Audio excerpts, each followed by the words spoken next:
네, 안녕하세요. 예, 오늘은 일곱 번째 녹화인데, 빅데이터 플랫폼 기술, 그러니까 그동안에 했던 거를 좀 종합적으로 정리를 하면서 또 조금 더, 관리적인 부분을 또 얘기를 하는 것 같아요. 일단 여러 번, 그러니까 이 녹화는 이렇게 기존에 다른 저자분이 쓴 거를, 어, 제가 또 업데이트하고 제 나름대로 소화해서 이제 설명을 드리는 거예요. 그래서 준비를 좀 많이 했는데 한번 설명을 해볼게요. 빅데이터 플랫폼 기술, 뭐 하여튼 이 저자가 이제 빅데이터 플랫폼 기술을 이렇게 종합적으로 이제 설명을 좀 또 한번 해보려고 하는 거죠. 뭐 솔직히 빅데이터 플랫폼 기술이라고 막 특정해서 뭐가 있는 건 아닌데 그런 거를 통칭해 가지고 한번 나름대로 이제 저자가 정의를 하는 거죠. 빅데이터 플랫폼 기술이라는 거는 빅데이터 기술을 잘 활용할 수 있도록 어떤 뭐 환경이다, 준비한 환경이다, 뭐 집합체다, 뭐 그렇게 나름대로 좀 학문적으로 뭐 하여튼 설명을 정의를 한 거죠. 음, 그렇게 해서 뭐 수집과 저장에서는 추출, 변환, 뭐 나름대로 표도 좀 만들고 저장 관리, 빅데이터 처리, 분석, 표현은 표와 그래프 하여튼 나름대로 표로 막그 정리를 했는데 저는 이렇게 그 표로 되고 그림으로 된 거는 오히려 이해하기가 너무너무너무 힘들어요. 뭐 하여튼 제 개인적인 의견에 하여튼 어쨌든 간에 이 빅데이터라는 데서 많이 사용되는 용어들이나 중요한 용어들을 다 이 표하고 그림에 녹여놨다고 보시면 될 것 같아요. 근데 뭐 이 자체를 이해하는 건 좀 뭐 그렇게 아주 중요한 일은 아닌 것 같고 이제 여기서 또 설명을 하는 게 이게 빅데이터라는 걸 사용을 할 때 발생되는 부하의 종류는 요런 게 있다라고 이제 설명을 하는 거거든요.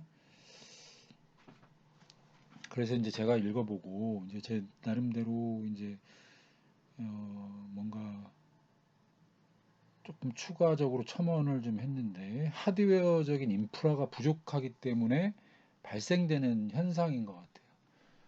우리들은 항상 뭐 인공지능이다, 뭐다, 뭐 해서 뭐 하면은 인공지능을 활용을 해서 뭔가 하는 쪽에만 막 뭔가 인공지능을 이용해서 뭔가 뭐를 해야 되겠다.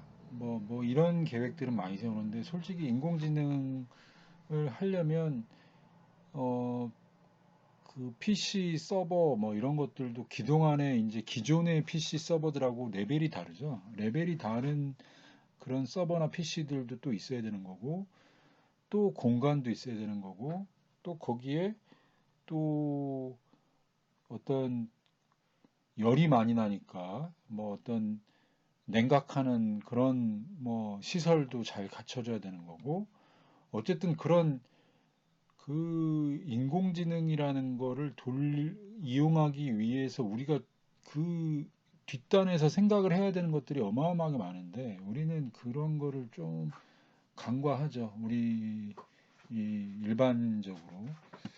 하여튼 여기서 이제 이 저자가 이렇게 부하에 발생되는 뭐 부하, 문제, 프라블럼의 종류에 대해서 나름대로 리스트업을 했는데 보면 다 하드웨어적인 인프라가 부족하기 때문에 발생되는 문제들이죠. 뭐 예를 들어서 컴퓨팅에서 이제 뭔가 버벅대는 거죠. 그 다음에 저장할 때 또 버벅대는 거고, 네트워크 부하, 또 뭐 네트워크가 또 잘 돼야 되는데 뭐 회선 용량이 부족하든지 처리 용량이 좀 해서 뭔가 거기서 딜레이가 생기는 현상이라든지 뭐 그런 거겠죠.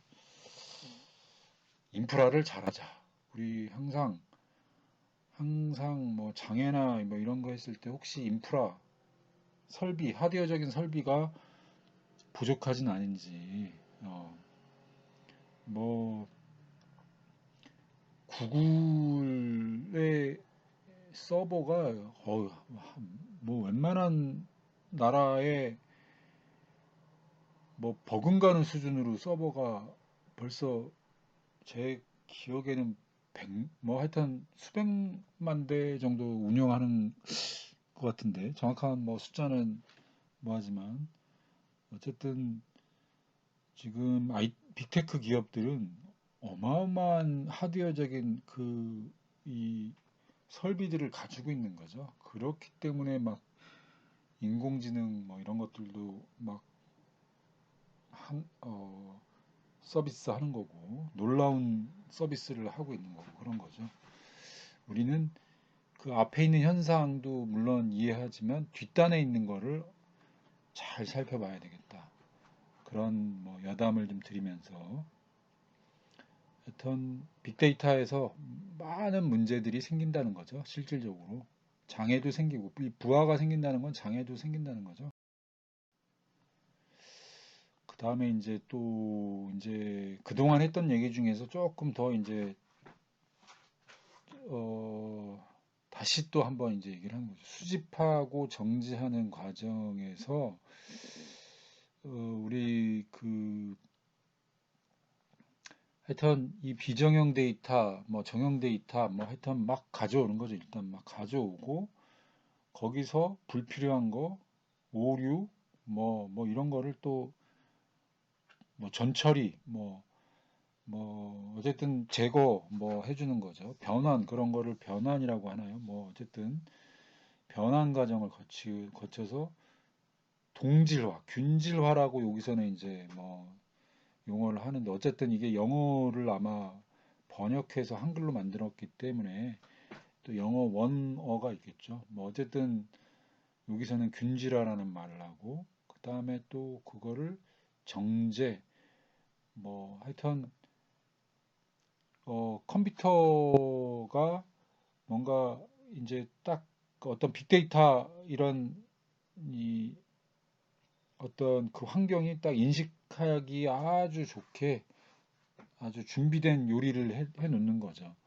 그 상태에서 요리가 돼 놓으면 이제 로딩하고 뭔가 막 데이터 웨어하우스에서 뭔가 분석도 하고 뭐 이런 작업들을 하는 거죠. 하여튼 그래서 크게는 추출하고 변환하고 그래서 로딩한다. 뭐 이런 거죠. ETL이란 말 많이 쓰죠. Extraction, Transformation, Loading이죠. 로딩. 하여튼 영어는 이 약자로만 써 있어가지고 이 약자를 모르면 암호죠, 암호. 어쨌든 간에 수집과 정제는 그렇게 이루어진다고 또 설명을 해. 빅데이터의 또 저장과 관리 부분을 이제 또 한번 또 썰을 또 한번 또 다시 한번 또 그동안에 많이 이제 했던 내용들인데 또 한번 또 하는 거죠. 어, 어쨌든 이제 지금의 예전 거는 RDBMS라고 이제 뭐 관계형 데이터베이스 뭐 이렇게 해가지고 표현하고 지금 빅데이터 시대에는 NoSQL이라는 거를 쓰는 거죠. 그 NoSQL 이라고 통칭하는 데이터 저장소 뭐 이런 데이터베이스 시스템 뭐 이렇게 되는 거죠. 그렇게 두 개가 이제 차별화가 되는데 이제 뭐가 특징이냐면 기존의 RDBMS에서는 ACID가 이제 원자성, 그다음에 일관성, 독립성, 지속성의 약자래요. 뭐 영어는 여기 있으니까 이제 보시면 될 것 같고 어쨌든 이 뭔가 그동안에는 빅데이터가 도래하기 전까지는 우리는 정확성, 그러니까 한마디로 말해서 정확성의 아주 데이터베이스는 정확해야 된다라는 그런 철학을 가지고 우리는 한 거죠. 뭐 금융 거래 정확해야 되잖아요. 정확한 금융 거래 뭐 이런 기반의 이제 철학을 가지고 있었는데 이 NoSQL 빅데이터 시대에 이 NoSQL 데이터베이스 시스템이라는 거는 이 원자성, 독립성, 뭐 일관성, 지속성, 뭐 하여튼 이런 거를 한마디로 표현해 가지고 얘기할 수 있는 그 정확성이라는 거는 조금 내려놓는다는 거죠. 뭐 그렇다고 해서 뭐 안 정확하다는 건 아닌데 예전만큼은 정확한 건 아닌 거죠. 융통성이 있는 거죠. 융통성이 조금 다른 표현을 하면 왜 그런 거를 내려놓나요? 편리성을 위해서 편리하게. 그러니까 우리는 자꾸 편리한 세상으로 가요. 편리한 세상으로. 뭐 모든 거를 다 찾아보면 되고 뭐 클라우드에서 물어보면 되고 빅데이터 통해서 분석하면 되고 다 편리함을 위해서 하는 거죠. 그래서 편리성을 위해서 포기하는 거예요. NoSQL은. 그런 정확성, 조금 더 디테일하게 말하면 원자성, 일관성, 독립성, 지속성 등을 포기하는 거죠. 조금 더 설명을 하면 이제 캡 이론이라는 게 나오는데 캡 이론이 이제 우리 하여튼 미국의 어떤 교수님이 2002년도쯤에 뭐 발표한 이론이라고 이렇게 그 기억을 하는데 저기 앞장 녹화에서 이제 더 설명을 해놓은 것 같은데 어쨌든 간에 일관성, 가용성, 분할 내성 여기서 말하는 이 분할 내성은 어, 장애에 대한 내구성 뭐 이렇게 생각을 하면 좋을 것 같아요. 분할 내성 하니까 말이 좀 어렵죠. 분할 내성. 어쨌든 톨러런스 장애 하여튼 감내성 뭐 하여튼 어쨌든 그렇게 생각을 하면 될 그 정확한 이것도 다 어떻게 보면 정확성이죠. 정확성, 일관성. 하여튼 정확하게 움직이는 그런 철학이 이 빅데이터 이 데이터베이스 시스템에서는 어, 우리는 실현할 수가 없다는 거죠. 여기서 최대예요, 최대. 최대 두 가지니까 최대 한 가지만 만족시키는 게 보통이라는 거죠. 아주 잘하면 두 개를 만족시킬 수 있는 거고 셋 다 만족시키는 건 불가능이라는 거죠. 보통은 한 가지만 만족시키는 거예요. 예. 두 가지 만족시키면 아주 베스트라는 거죠. 예. 그렇게 이해를 해야 될 것 같아요. 그러니까 왜 그런 거죠? 편리성을 위해서 우리는 정확성이나 이런 거를 안정성이나 이런 거를 포기하는 거죠. 그래서 이게 제가 보기에는 이게 철학적으로 빅데이터는 사이버 위협에 조금 더 어, 뭔가 잘은 모르겠지만 리스크가 더 많을 수밖에 없는 거죠. 예, 그럴 것 같아요. 그죠? 그럴 것 같아요. 제가 읽어보고 이렇게 생각을 해보고 그러면 그런 느낌이 드네요. 뭐 또 아니라고 할 수도 있겠지만 하여튼 제가 생각하기에는 그럴 것 같아요. 안정성을 포기하는 거니까 아무래도 좀 조금 빈틈이 더 생기는 거겠죠. 물론 뭐 여기 그 빅데이터 솔루션 업체에서는 뭐 다 좋다고 이제 얘기를 하죠. 어쨌든 뭐 그렇고 이제 빅데이터 처리에서 우리가 이 빅데이터 처리의 특성은 병렬로 동시에 여러 군데서 연합해서 뭐 이런 거죠. 그 다음에 분산해서 뭐 저장을 저쪽에도 이곳저곳 다 해가지고 뭐 하는 거죠. 연산하고 하는 것도 이곳저곳에서 다 한꺼번에 작업을 시키는 거죠. 그래서 이 둘 사이를 명확하게 구분하기가 어려워서 이 빅데이터 시대에는 분산, 병렬, 컴퓨팅이란 용어를 사용하기도 한대요. 예, 뭐 그렇다. 같아요. 병렬 시스템은 뭐 연결해서 동시에 처리하는 거죠. 분산하는 거는 이곳 저곳에 뭐 하는 거죠. 그래서 이제 이 분산 병렬 컴퓨팅은 다수의 그 컴퓨팅 자원을 연결을 해서 하나의 시스템으로 동작시킬 수 있죠. 그래서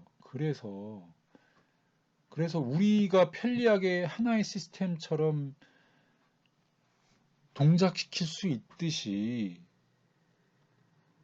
이건 여담인데 그냥 제 생각인데, 하여튼 또 뭐 어떻게 하다 보면 어 악의적인 사람들도 뭐 어떻게 하여튼 그 맥점을 찾으면 다수의 컴퓨팅 자원을 장악을 할 수가 있는 건 아닐까 하는 생각이 잠깐 들어요. 뭐 하여튼 그거는 뭐 그냥 저의 개인적인 생각입니다. 뭐 아니라고 할 수도 있고. 어쨌든 이 빅데이터 시대에는 여러 가지의 컴퓨팅 자원을 하나의 시스템으로 동작시키는 게 특징이죠. 특징. 그래서 이 분산 병렬 컴퓨팅에서는 세 가지 사항을 고려해야 한다는 거죠. 어떤 거를 해결을 해야 되냐면, 막 쪼개서 이게 나눠서 막 분산시켜서 해야 되는데, 먼저 첫 번째 나눠서 나누는 거를 해야 되는데, 나누는 문제를 이제 스케줄링을 이용해서 이제 뭐 하여튼 조금 순서를 맞춰서 이제 한다는 거고, 또 서로 간에 이제 주고 받아야 되는데, 뭐 하여튼 어쨌든 여기저기서 막 한 거를 뭐 나름대로 체계적으로 하려면, 그럴 때 이제 사용하는, 그런 좀 효과적으로 잘하기 위해서 뭐냐면, 그래프 분할 뭐 어떤 그런 방식, 참고로 좀 찾아보고 연구했더니, 하여튼 수학에서 나온 건데, 하여튼 최적의 상태로 나누는 거죠. 하여튼 이 과제 한 덩어리를 뭔가 최적으로 나눠서 이 처리할 사람들한테 해야 되는데, 나눠줘야 되는데, 그거를 아주 최적화해서 나눠주는 거를 해결하기 위한 수학적인 뭐 어떤 기법? 음, 그렇게 생각을 하면 될 것 같아요. 그 다음에 또 하나, 세 번째 이 고려할 사항이 이제 동기화. 막 병렬로 분산해서 뭔가 빡 하는데, 그거를 순서적으로 하는 문제. 그런 거를 잘 처리를 해야 된다는 거죠. 그런 거를 잘 처리를 해야 된다. 그다음에 이제 맵리두스 이 빅데이터에서 뭐 하둡도 그렇고 맵리두스도 그렇고 뭐 뗄래야 뗄 수 없는 뭐 하나의 그거죠. 근데 이 맵리두스는 이제 구글에서 개발한 거고, 뭐 처리를 할 때 사용하는데, 어떻게 처리를 하냐? 다 이게 분산 병렬이죠, 방식이. 하여튼 막 입력 데이터를 쪼개고 분할하고 뭔가 전처리하고, 그래서 리두스 작업을 통해서 생성하는 거죠. 출력 데이터를 다시 합쳐서 분할해서 막 한 다음에 하는 거예요. 여기 더 자세하게 이제 밑에다 이제 저자가 이제 써놨고 그랬는데, 입력 데이터를 분할하고, 그 다음에 막 맵 작업을 통해서 뭐 분할을 하는 거죠. 하여튼 여기까지는 분할. 그 다음에 이제 또 셔플이 뭔가 또 찾아보면 무작위로 섞는 거래요. 막 섞어. 그래서 다시 생성해. 예, 그런 작업을 해서 출력 데이터를 생성한 다음에 종료하는. 그게 이제 맵리두스가 하는 그런 과정들이라는 거죠. 분할해서 막 섞고 다시 생성하고. 그 다음에 이제 빅데이터를 분석할 때 두 가지 이제 어떤 철학 방식을 사용을 하는데, 그게 이제 탐구 요인 분석과 확인 요인 분석, 우리 이제 한국어로 이제 번역을 했을 때, 영어로 하면 exploratory factor analysis, 그 다음에 confirmatory factor analysis. 영어 발음이 어렵네요. 어쨌든 간에 뭐 개념은 심플해요. 예. 이 탐구 요인 분석은 그냥 그 데이터 상호 간의 관계, 그냥 좀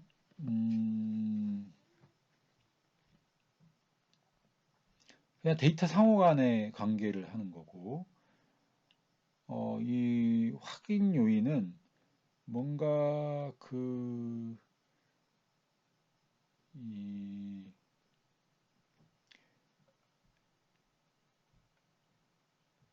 구조를 파악한다. 뭔가 조금 더 심층적으로 분석을 하는 그런 방식이 이제 확인 요인 분석인 것 같아요. 그렇게만 알면 될 것 같아요. 이 두 가지 그냥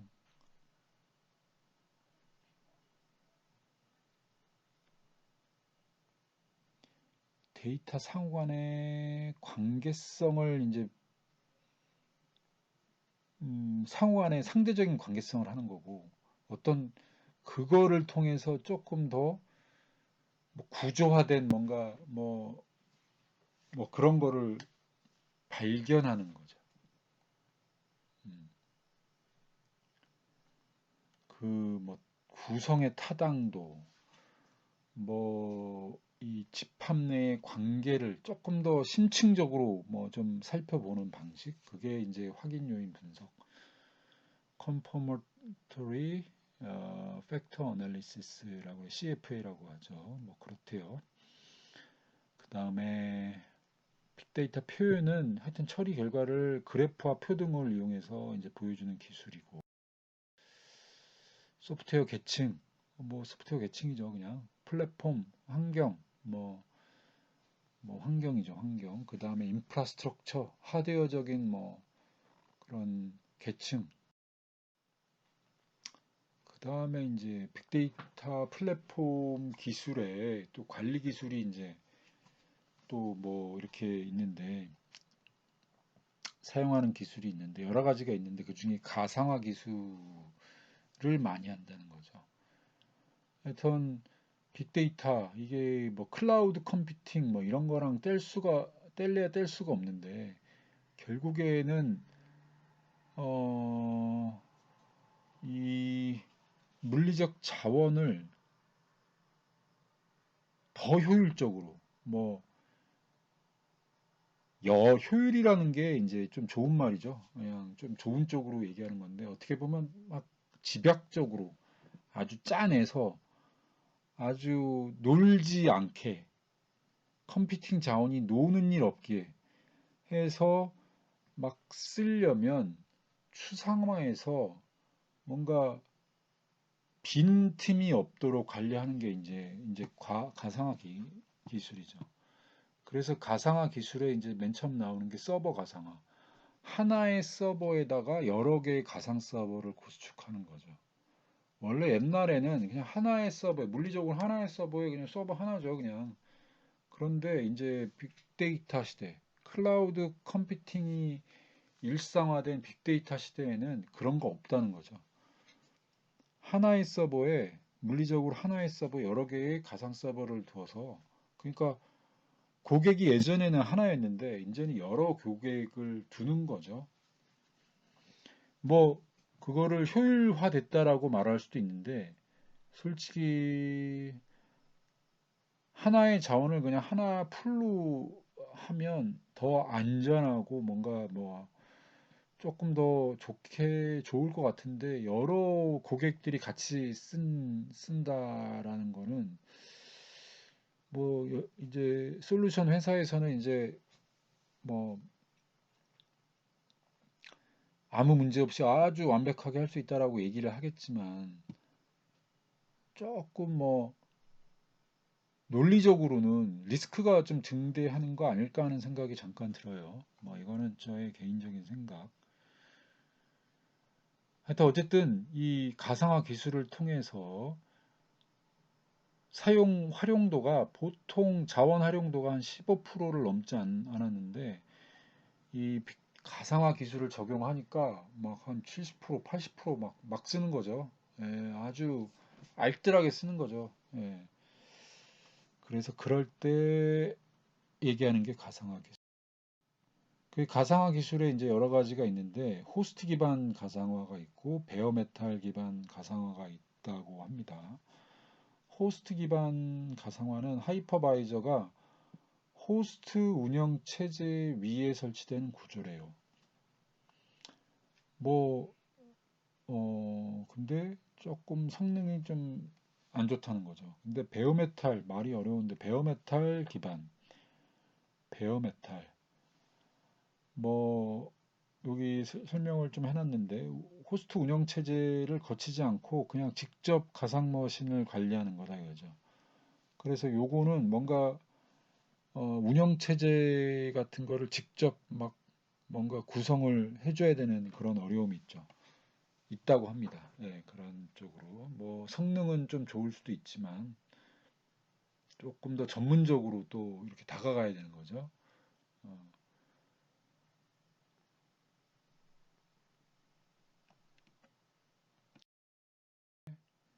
또 이거는 전체냐 뭐 완벽하게 가상화하는 거냐 아니면 조금 일부분만 하는 거냐 그런 거에 따라서 전가상화, 반가상화라는 말을 쓰는 거고 하드웨어 전체를 가상화하는 게 전가상화. 그 다음에 좀 일부 비슷하게 가상화하는 거를 반가상화. 뭐 그렇게 이해를 하면 좋겠습니다. 또 데스크탑 가상화라는 말도 쓰는 거죠. 그 데스크탑 환경을 막 쪼개서 막 여러 개가 있는 것처럼 뭐, 뭐 VDI가 뭐 이런 거랑 비슷할까요? 뭐 어쨌든 여러 사람들이 자기 VDI에서 뭔가 자기 일을 해낼 수 있도록 하는 거 그런 게 이제 데스크탑 가상화. 그래서 이제 데스크탑 가상화에는 정적 모드, 동적 모드, 뭐 여기 설명한 대로 정적 모드는 1대1 매핑, 동적 모드는 모든 사용자를 1대 N으로 이제 막 하는 거죠. 그래서 막 더 많이 이제 수용해서 할 수 있는 게 동적 모드겠죠. 그 다음에 이제 스토리지 가상화.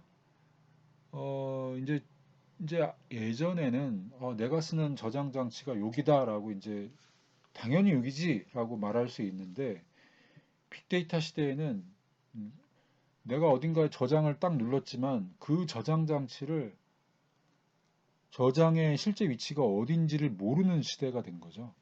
예. 그게 뭐 인도에 있는 데이터 센터에 가 있을지, 뭐 어디 중국에 있는 데이터 센터에 가 있을지, 뭐 대한민국 센터를 쓸지 아니면 미국 센터에 가 있을지 어렵다는 거죠. 위치를 파악하기가 힘들어요. 음. 그런데 대신에 지금은 이제 전 세계의 데이터 센터를 쓰다 보니까 뭐 확장성이 이제 거의 무한대에 가까운 거죠. 예전에는 뭐 물리적으로 뭔가 딱 세팅이 돼 있으니까. 그런데 지금은 물리적으로 다 연결돼 있고 뭔가 뭐 같이 분산 병렬 환경으로 막 쓰다 보니까 어, 확장성이 커진 거죠. 뭐 장점도 있고 단점도 있고 효율적으로 쓸 수 있고 뭐 하겠죠. 뭐 리스크는 또 여러분들이 또 생각을 해보면 될 것 같고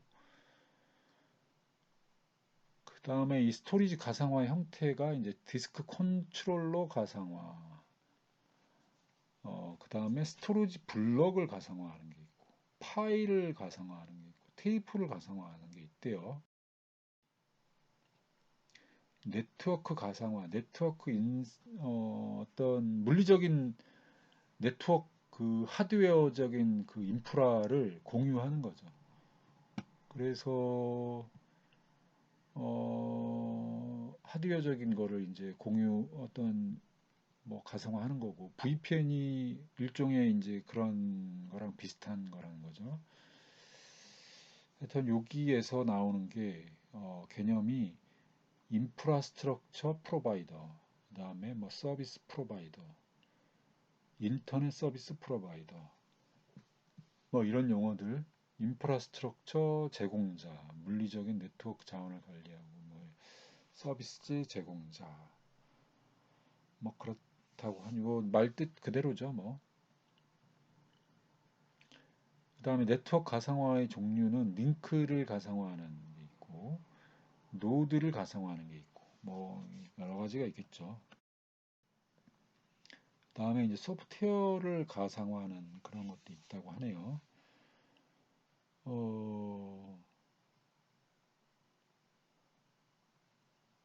호스트 운영 체제의 변화는 이제 그러니까 예전에는 뭔가 내 거에서 내가 쓰지만 그래서 그 기록이나 흔적이 남는데 하여튼 이런 걸 하다 보니까 뭐 호스트 운영 체제의 변화는 다시 취소되는 거죠. 이제 다시 원상 복구가 된다는 거죠. 여러 고객들이 쓰다 보니까 하이퍼바이저 스케줄링. 하이퍼바이저는 뭔가 가상화 레벨을 이제 계층을 구현해주는 소프트웨어래요. 어, 이 빅데이터하고 맵리듀스 처리를 이제 최적화하기 위해서 하이퍼바이저 스케줄링을 사용한다는 거죠. 이 스케줄링 알고리즘은 borrowed virtual time scheduling 있고 simple earliest deadline first scheduling 있고 credit scheduling이 있다는 거죠. 이 세 가지. 그래서 첫 번째 borrowed virtual time scheduling은 어, 아주 그 실제 가상 시간이 최소가 되도록 하는 방식이 borrowed virtual time scheduling이 되는 거고, 그냥 단순히 심플하게 어, earliest, 그러니까 아주 가장 어, 가장 빠른 데드라인을 가지고 있는 거를 먼저 처리해 주는 거. 그냥 심플하게. 그 다음에 크레딧 스케줄링은 뭔가 이 쿠폰을 받는 거죠. 일정량의 쿠폰을 받아서 이 쿠폰이 있으면 처리해주고 없으면 처리 못하고 기다려야 되는 그런 게 이제 크레딧 스케줄링이라고 설명을 하고 있습니다.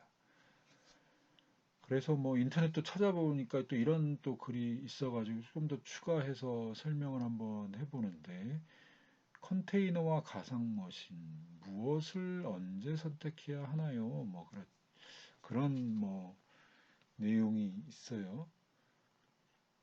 그래서 컨테이너는 딱, 딱 그만큼만 액세스할 수 있도록 되어 있는 거죠. 조금 어, 제한 확장성이 좀 어, 조금 취약한 거고 이 가상 머신 VM은 조금 더 여러 군데서 병렬로 막 할 수 있다. 뭐 그렇게 설명을 하고 있네요. 둘 다 하여튼 가상화를 해주는 그런 거는 공통인데 그 다음에 이제 클라우드 환경에서 처리를 할 때, 어, 뭐, SLA 기반으로 이제 제공을 해주는 거죠. 예, 다 해주는 게 아니라 서비스 레벨을 사용자와 제공자가 나는 요 수준까지만 해주세요. 나는 요 수준. 그거에 따라서 돈이 달라지는 거죠. 예, 돈이 달라지고 그런 거죠. 그래서 이제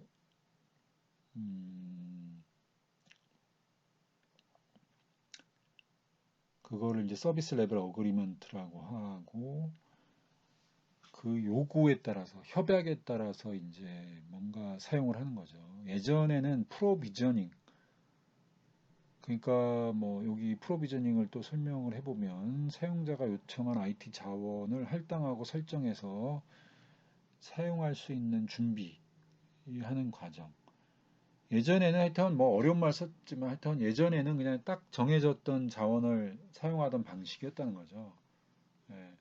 근데 지금은 서비스 레벨 어그리먼트를 통해서 난 이만큼 많이 이렇게 돈 많이 낼 테니까 이만큼 다 해줘요. 뭐 아주 무한대로 해줘요. 뭐 저장 무한대로 될 수 있도록 뭐 해서 그게 막 지금은 그런 게 이제 확장을 할 수 있다는 거죠. 음, 원하는 만큼 쓸 수 있다. 그래서 뭐 이 클라우드의 어떤 그 서비스 종류에는 인프라를 서비스하는 게 있고 플랫폼을 서비스하는 게 있고 소프트웨어를 서비스하는 게 있다. 원하는 대로 어, 원하는 대로 서비스를 해주는 거죠. 다 준비됐으니까 원하는 거 말만 해. 돈만 내. 이런 거죠.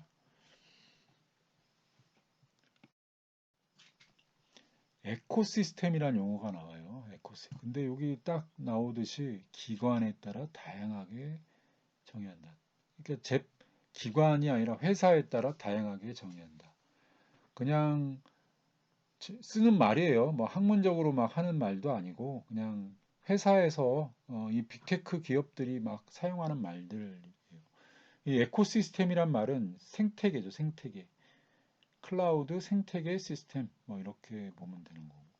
그 생태계를 잘 유지하기 위해서 자원도 관리해야 되고 뭔가 체계를 갖춰야 되고 평화롭게 뭔가 평화가 있으면서 자유로운 무역이 일어나야 되는 거죠.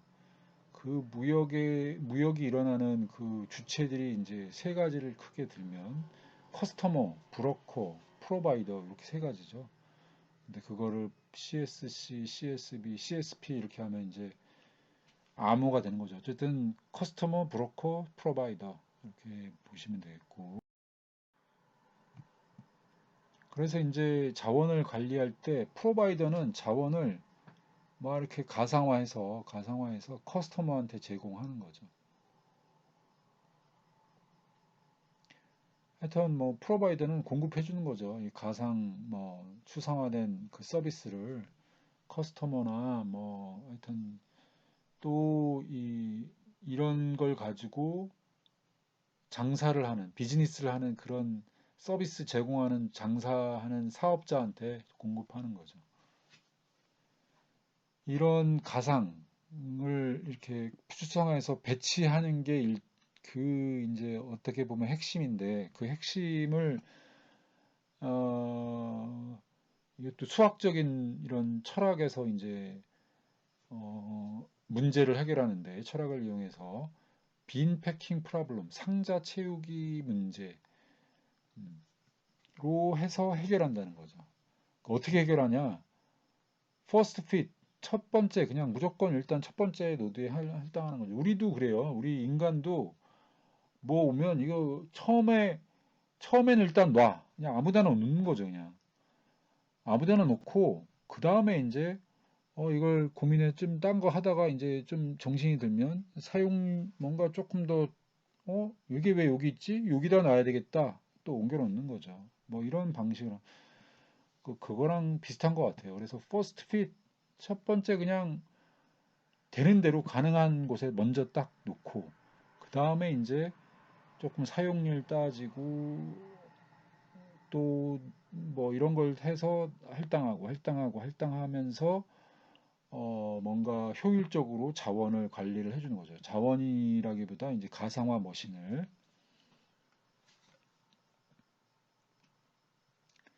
그래서 이 한 상자 안에 아주 최적의 상태로 모든 고객들의 그 니즈를 짝짝짝짝 정확하게 빈 공간이 최대로 덜 생기도록 담는 거죠. 그게 이제 그런 거를 하기 위해서 빈 패킹 프로블럼 어떤 그런 알고리즘을 써가지고 한다는 거죠. 그 여기 말하는 게 이제 first fit 최소 용량 적합 least full first 뭐 most full first next fit first 이게 그런 얘기입니다. 그 다음에 또 이제 빅데이터 이 클라우드 뭐 이제 빅데이터 하다가 이제 클라우드 서비스로 이제 나왔어요. 우리 이제 빅데이터에 대해서 이제 세미나를 하고 있는 녹화를 하고 있는 건데 이제 클라우드라는 말로 바뀌었어요. 그 어떻게 보면 빅데이터하고 클라우드하고 거의 동일한 말이에요. 하여튼 클라우드 서비스는 이제 여러 가지 요구 사항들이 있는데 이중 환경, 이제 환경이 다른 이질적인 환경에서 운영이 되도록 만들어야 됩니다. 그 다음에 자원도 막 가상화해야 되고 관리도 막 공통적으로 균일하게 일정하게 일관되게 관리를 해야 되고 그리고 자동으로 자원도 발견하고 뭔가 요청도 하고 이런 자원을 탐색하고 검색하는 게 아주 잘 돼야 되는 거죠.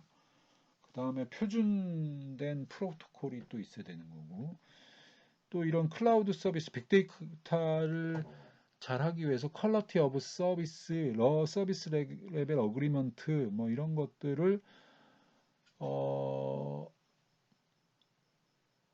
해야 된다는 거죠. 그 다음에 보안도 잘해야 된다. 보안도 인증 권한, 차단, 위임 뭐 이런 것들도 보안 정책 잘 해야 된다. 그렇게 해서 왜 그런 걸 잘하냐면 비용을 최소화하기 위해서 하는 거예요. 비용을 최소화하기 위해서. 안정성을 극대화하기 위해서 하는 게 아니라 비용을 최소화하기 위해서 하는 거죠. 클라우드의 목적은 비용 최소화죠. 빅데이터의 목적, 클라우드 목적. 음, 그렇게 해서 확장성, 가용성까지 이제 챙기는 방식으로 관리를 한다는 거죠. 그렇게 해서 조금 더 이제 자원 관리를 또 이제 더 살펴보면 작업을 분배하고 추가로 노드를 더 할당해서 조금 더 효율적으로 또 할 수 있도록 하고 어, 비용을 좀 해결하기 위해서 조금 더 지역적으로 조금 더 저렴한 곳에 있는 거를 이용을 하고 뭐 그런 거를 여기다 쓴 거죠.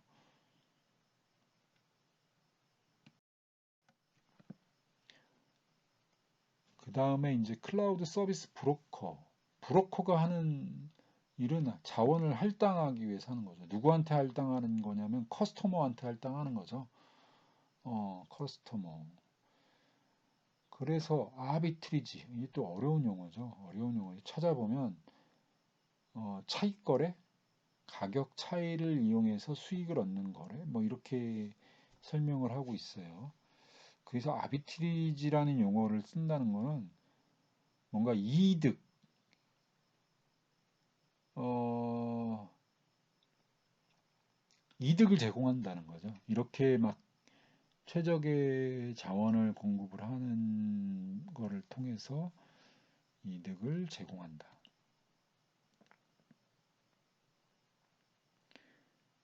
이런 스케줄링이나 자원 할당 이런 것들이 성능에 당연히 큰 영향을 미치겠죠. 예, 클라우드는 하여튼 이런 개발 도구 등을 제공해서 뭔가 이런 실행할 수 있는 플랫폼을 제공하기 하는 게 목적이죠. 이 자원의 할당과 공급은 네 가지 형태로 이제 되는데, 이 자원의 할당과 공급은 비용을 최소화하는 거예요. 하여튼 이 빅데이터 클라우드가 나온 이유는 비용 최소화죠. 우리가 비싼 하드웨어를 사놨는데 이거를 알차게 쓰려고 하는 거죠. 알차게 쓰려고. 그래서 1VM 4월, 이게 내 왜 사자로 썼을까 했는데, 뭐 이게 발음 4 FOR에 4를 써야 되는데 그냥 FOR을 여기다 써놓으면 또 헷갈리잖아요. 그래서 아마 숫자 4를 쓴 것 같아요. 발음, 영어 발음으로 4, 뭐뭐에 대해서 뭐 이런 거죠. 하나의 VM을 for FOR 모든 어, 하나의 VM의 모든 작업을 할당한다라는 거를 이렇게 약칭해서 1VM for all 이렇게 쓴 것 같아요. 여기서 아라비아 숫자 4는 FOR이다. 그 다음에 1VM per job, 잡당 하나의 VM을 할당하는 방식으로 자원 공급을 할 수가 있고, 빈 패킹, 이제 1VM for all이나 1VM for job이 아니라 나름대로 휴리스틱, 뭔가 노하우, 경험 뭐 이런 것들을 통해서 퍼스트 핏을 할 수도 있고, 베스트 핏을 할 수도 있고, 워스트 핏을 할 수 있고, 뭔가 어, 나름대로의 경험을 이용해서 할당을 하는 거죠.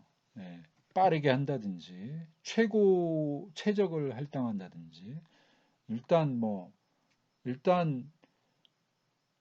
별로 안 좋은 곳에다 딱 할당해 놓는다든지, 뭐 이런 거죠. 그 다음에 또 하나는 이제 릴렉스, 아무것도 안 할 때 이제 안 할 수도 있는 거고, 자연 공급, 일이 없을 때는 릴렉스 한다는 거죠. 릴렉스, 쉰다는 거죠. 또 이거를 이제 빅데이터 워크플로우 컴퓨팅 플랫폼 기술이라고 또 표현을 하는데, 이걸 또 구글에다가 찾아보니까 뭐 솔직히 이게 나오질 않아요. 아마 이게 어떤 분들이 막 용어를 만들어내는 것 같아요. 그냥 제 나름대로 한번 생각을 해보면 빅데이터 워크플로우, 그러니까 이 일의 처리를 뭔가 뭐, 표현하는 쪽 그런 거죠. 그렇게 해가지고 그런 거를 할 때 이 그래프 기반의 이 DAG, 디렉트 어사이클 그래프, 방향 비순환 그래프. 그러니까 화살표는 한 방향으로만 돼 있고, 그렇게 해서 뭐 이거를 통해서 이렇게 그래프 기반으로 뭔가 표현을 해서 어떤 일의 흐름을 이제 표현해 주는 거죠. 그렇게 한대요. 음. 정적 워크플로우 스케줄링이라는 말이 있고 동적 워크플로우 스케줄링이라는 말이 있는데, 정적은 실행되기 전에 스케줄링을 먼저 하는 거고, 동적인 스케줄링은 실시간으로 스케줄링을 하는 거라고 합니다. 이게 이제 오늘 녹화의 마지막 장인데, 이제 살펴보면 이제 워크플로우는 작업을 순차적으로 또는 병렬적으로 수행해서 서로 의존적이다. 이렇게 독립적으로 되는 게 아니라 다 연관성을 가지고 이렇게 한다는 거죠. 그래서 이 뭔가 이제 최적화를 해야 되는데, 전송도 아주 최적화를 해야 되고, 이동 경로도 단순화해서 뭐 파이프라인을 형성한다든지 하는 방식으로 이동하는 것도 오버헤드가 안 나타나도록 해야 된다는 거고, 그래서 병렬화도 감안해서 고려해서 워크플로우의 처리 성능에 좀 도움을 줘야 되는 거고 그렇다고 하면서 저자가 설명을 마칩니다. 여기까지 해서 일곱 번째 녹화를 마치겠습니다.